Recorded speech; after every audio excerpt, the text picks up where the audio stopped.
Assalamualaikum warahmatullahi wabarakatuh. Di sini kami dari kelompok 7 yang beranggotakan saya sendiri Desi Lirawati, Rimel Sinover, Putri Tamadinda, dan Vanessa Grace akan menampilkan sebuah video tentang suasana menyimak suportif dan defensif. Baiklah, di sini saya akan menjelaskan terlebih dahulu apa sih itu pengertian dari menyimak suportif.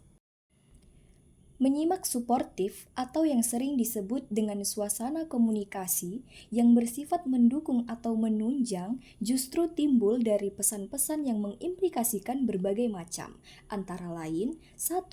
Deskripsi, 2. Orientasi permasalahan, 3. Spontanitas, 4. Empati, 5. Ekualitas, dan 6. Proporsional. Berikut ini, kami akan menampilkan sebuah contoh berupa video menyimak suportif yaitu sosialisasi. Selamat menyaksikan. Saya nggak pernah mau kalian keluar negeri karena bayar jauh lebih mahal. Makanya diutamain UMN dengan program beasiswa. Karena kita UMN maunya kalian keluar negeri karena faktor prestasi. UMN mau kalian keluar negeri karena faktor nilai. Dan UMN maunya kalian keluar negeri karena faktor beasiswa dan nggak bayar. Karena ketika kalian keluar negeri dengan faktor beasiswa, kalian bisa mendapatkan universitas dan perusahaan-perusahaan terbaik di negara tersebut. Ketika kalian balik ke Indonesia, bisa dinilai lebih oleh perusahaan-perusahaan yang ada di Indonesia. Makanya diutamain UMN program beasiswa dan program banget luar negeri. Ini contoh-contoh unit-unit dan perusahaan-perusahaan di luar negerinya. Boleh lebih banyak ada di web UMN juga. Kita punya 4 fakultas 13 jurusan teman-teman. 4 fakultas 13 jurusan. Untuk fakultas komputer kita punya teknik informatika, teknik fisika, teknik elektro, teknik sistem komputer dan sistem informasi. Untuk bisnis kita punya akuntansi dan manajemen. Untuk fakultas ilmu komunikasi kita punya jurnalistik dan strategic communication. Untuk seni dan desain kita punya desain komunikasi visual, film, televisi dan arsitektur. Saya nggak bisa jelasin satu-satu, tapi ini Tuhan kepala sekolah, terutama guru, banyak yang nanya, kenapa sih UMN baru bikin jurusan perhotelan? Sebagai jurusan yang paling terakhir ditutup oleh UMN, padahal kan Kompas Gramedia punya Hotel Santika, Amalis, Anfaya, Karnaya. Hotel Santika dan Amalis itu puluhan tahun. Kenapa UMN baru bikin jurusan program jurusan terakhir? Padahal bisa bikin jurusan program setiap kota. Hotel Santika ada bintang 5, namanya Santika Premier dan Santika Diandra. Hotel Anfaya di Bali termasuk salah satu hotel dan villa terbaik dan termahal di Bali. Setelah hotel yang dibenahin, baru dibukakan jurusan di UMN.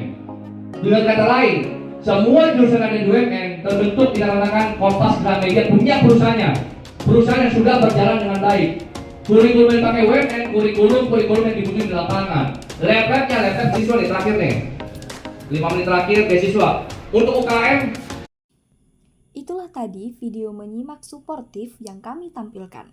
Selanjutnya, saya akan menjelaskan pengertian dari menyimak defensif.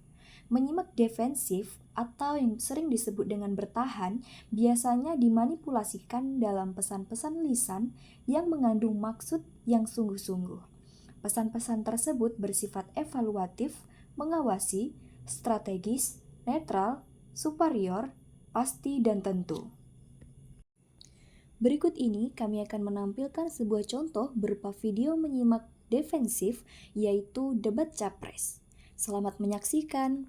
Terpilih nanti kan 20 Oktober 2024 dilantik sampai 20 Oktober 2025 supaya jelas bagi anak muda yang sedang nonton acara ini, misalnya yang dalam studio ini, mereka akan dapat makan siang dan minum susu gratis atau nunggu jatah 3 tahun kemudian. Karena sesuai dengan anggaran dan tahapannya gitu. Ya. Ya, oke. Mengenai makan siang gratis dan susu, itu sudah kami hitung 400 triliun itu rencananya akan bertahap dan tentunya yang diutamakan adalah kantong-kantong kemiskinan. Yaitu untuk ibu hamil dan juga terutama usia balita dan usia sekolah yang paling dini.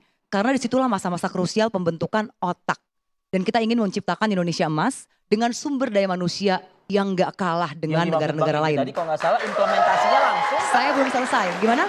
Bagaimana? Yang dimaksud Bang Ege tadi implementasinya langsung atau tidak gitu ya? Iya, Nah, oke. artinya Jadi yang saya jelaskan teman-teman dulu ya. mahasiswa ini belum ya? Tentunya bertahap dan Belum, kami punya kalian belum. target kami adalah 80 jutaan jiwa untuk selama 5 tahun dan tentunya nggak bisa dong begitu diterima sebagai presiden langsung menggelontorkan, kan ada aturannya. Jadi tahun tentunya pertama mesti lah itu ya. melalui tentunya mesti melalui mekanisme pengajuan dari eksekutif ke legislatif, kan nggak bisa dong langsung mentang-mentang presiden terus oke gelontorkan. Kita sama-sama tahu lah bagaimana sih demokrasi berjalan Tapi tentunya dengan komitmen ini, kami sudah hitung-hitung dengan Dewan Pakar kami. Desember ini mulai cukup. ya, Desember 2024 mulai kurang lebih. Kalau nggak salah kan rapat paripurna itu Oktober ya. Ya. Oktober, ya kita tunggu bagaimana ntar legislatifnya begitu. Tahun Dan depannya 2025 baru mulai. harusnya secepatnya, seperti Oke. saat ini misalnya gini, bansos Jadi itu kan seluruh Indonesia mulai melihat 2025 baru mulai. Kalau di parlemennya kuat bisa cepat. Ya. Kalau Apanya? parlemennya kuat. Kalau dan parlemennya mendukung, kuat bisa ya. cepat. itu Enggak, kan tergantung tapi ada waktu legislatifnya ya. juga Bang. Ya ada waktunya, tapi kurang lebih 2025 lah ya. Tentunya begitu. Itulah tadi video menyimak defensif yang kami tampilkan. Sekian, terima kasih. Wassalamualaikum warahmatullahi wabarakatuh.